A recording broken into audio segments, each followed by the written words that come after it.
créer votre première application IA à partir de zéro et 100% no code, c'est assez facile, on le fait en 10 minutes. Aujourd'hui, c'est parti.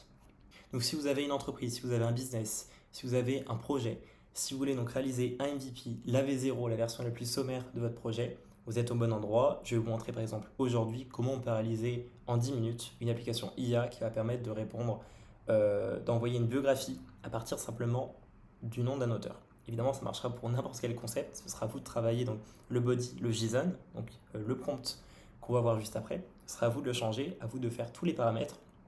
Mais vous verrez en tout cas la méthode essentielle pour créer à partir donc d'un prompt, à partir donc d'une API et d'une application no code, votre premier MVP no code. Alors, comment ça fonctionne? Tout simplement, je vous montre un petit test. On va écrire par exemple le nom d'un auteur, donc Arthur Rimbaud. C'est une application donc, que j'ai réalisée et je vais vous montrer comment on va pouvoir la reproduire pour répondre à partir du nom d'un auteur une biographie donc assez développée. Arthur Rimbaud, je peux mettre également Victor Hugo. Vous voyez que ça va charger donc jusqu'en haut et ça va, voilà, ça va ajuster avec une biographie.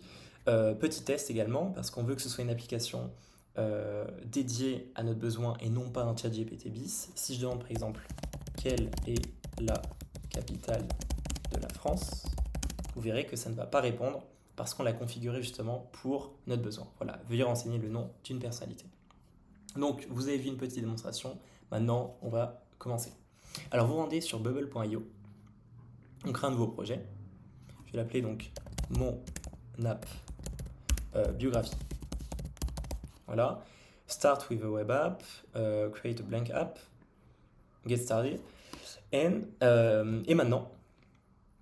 Et maintenant, on va cliquer tout simplement sur Start with Basic Features. Il n'y a pas besoin d'activer une période d'essai, il n'y a pas besoin d'activer les fonctions supplémentaires. Vous aurez vraiment tout ce dont vous avez besoin dans la version basique. Donc d'autant plus, vous avez vu qu'avant, on a fait un design un petit peu plus poussé, mais alors qui reste quand même basique. Là, on va faire quelque chose d'extrêmement essentiel. L'idée, c'est vraiment de travailler donc le back, c'est pas de travailler le front avec le design. Et pour ce faire, on va faire 3 éléments extrêmement simples. Une zone de texte, c'est ça qui va contenir votre réponse, donc la réponse de l'API. Je vais mettre simplement un petit background pour que ça s'affiche un peu mieux par rapport au fond, comme ceci. Premier élément, zone de texte. Deuxième élément, c'est l'input. Donc un input de texte, c'est là où l'utilisateur va entrer donc son prompt. En l'occurrence, pour nous, ce sera la zone où on va entrer notre auteur. Je mets également un fond d'écran, un background, pardon, comme ceci, voilà, en gris.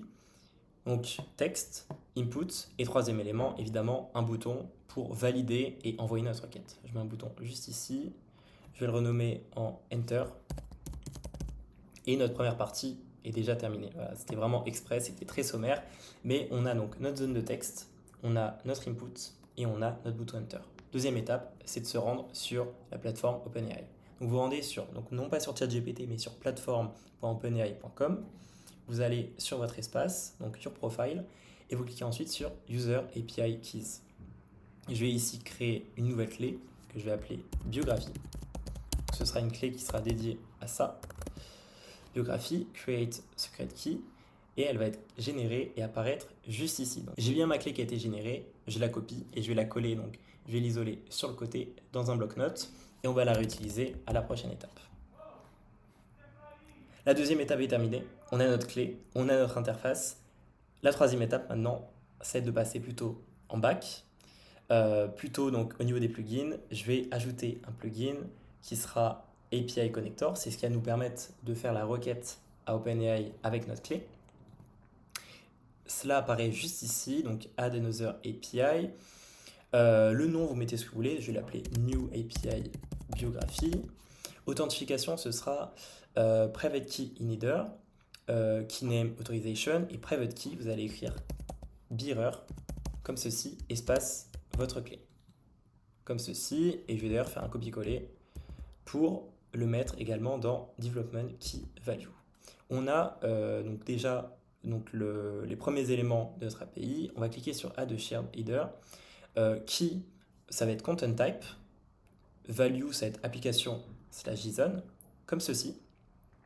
On a notre API qui est prête. Maintenant, on va définir le call. Donc l'API call, le nom, c'est pareil, vous mettez ce que vous souhaitez. Pour use as, ce ne sera pas data, mais ce sera action. Data type, on garde JSON. Ce ne sera pas get, mais post. Et ensuite, vous allez mettre donc ce lien-là que je vous fournirai également donc, en description. On a donc tous nos éléments. Il nous manque l'essentiel qui est le JSON. Le JSON, c'est vraiment ce qui va déterminer donc, tout votre prompt, toute votre application. Donc c'est le cœur de votre application IA. Pour ce faire, je vais vous donner un template que j'ai mis donc sur mon bloc-notes. Je vous le copie-colle juste là directement et je vous le fournirai évidemment en description. Et je vais vous expliquer les 2 points essentiels. Donc, notre JSON va de là à là. Vous pouvez voir ici 2 éléments essentiels. Ce sera donc role system et role user. Je vous explique simplement. Role user, ça va être l'utilisateur. Comme si vous étiez sur ChatGPT, vous allez entrer votre prompt. Nous, ce qu'on veut, c'est que ce soit une application avec un but précis, qui est très cadré, avec la rédaction donc d'une biographie. Donc j'écris le prompt suivant, rédige la biographie de la personnalité suivante, avec comme paramètre auteur. Paramètre qui va apparaître d'ailleurs ici, et on va mettre une valeur par défaut qui sera Victor Hugo. Alors, évidemment, je décoche private. Là, comme ceci, ça va fonctionner. Mais nous, on veut vraiment une application donc IA avec quand même des règles, avec un encadrement. Donc pour ce faire, tout va se passer dans la partie système. Donc je vais donner tout simplement les consignes, ça va être donc les consignes, les règles. Vous allez donc dire à votre modèle comment vous voulez qu'il interagisse avec l'utilisateur. Qu'est-ce qu'il va répondre? Donc déjà, premier point, moi je veux qu'il rédige une biographie en 5 points clés. Concis. Voilà, donc déjà on sait à quoi s'attendre, on sait ce qu'on va recevoir.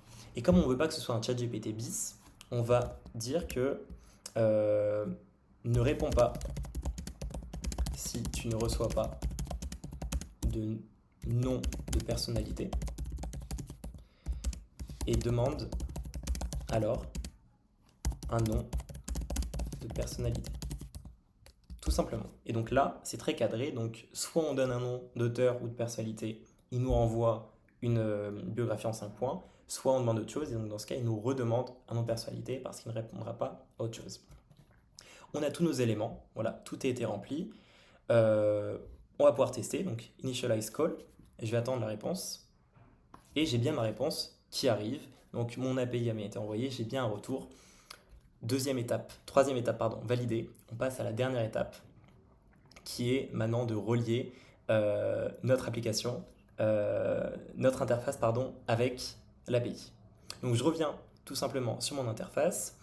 Première chose, ici sur le texte, je vais créer maintenant une variable, donc un custom state. Je vais l'appeler réponse OpenAI. State type, ce sera du texte. Et je le génère. En default value, je mets tout simplement en attente d'une réponse. Comme ça, même quand on n'a pas encore envoyé de prompt, on aura toujours en attente d'une réponse qui sera indiquée. Voilà, donc ça, on est bon. Concernant l'input, c'est tout simplement un input, il n'y a rien à faire. On va aller chercher la value plus tard. Et deuxième étape, Enter. Donc on a notre bouton et donc c'est là qu'on va créer notre workflow. Alors le workflow, il va être extrêmement simple. 2 étapes. La première étape, on va faire appel à notre API qu'on a créé. Donc l'API, on l'a créé donc, dans Plugin, c'est ici. New API biographie, API call. Donc ça ne change pas. Je le sélectionne. Et par contre, en input, ce ne sera pas donc la valeur par défaut que j'ai mis avant Victor Hugo, ce sera le contenu de l'input. Donc input A, value, tout simplement.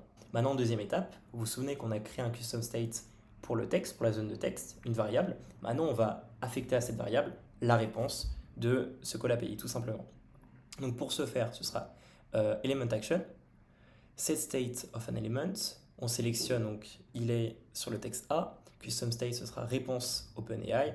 Et value, alors là, ce sera du coup le résultat donc, de notre call. Donc result of step 1. Ce sera ensuite choices. Ce sera ensuite each items message content.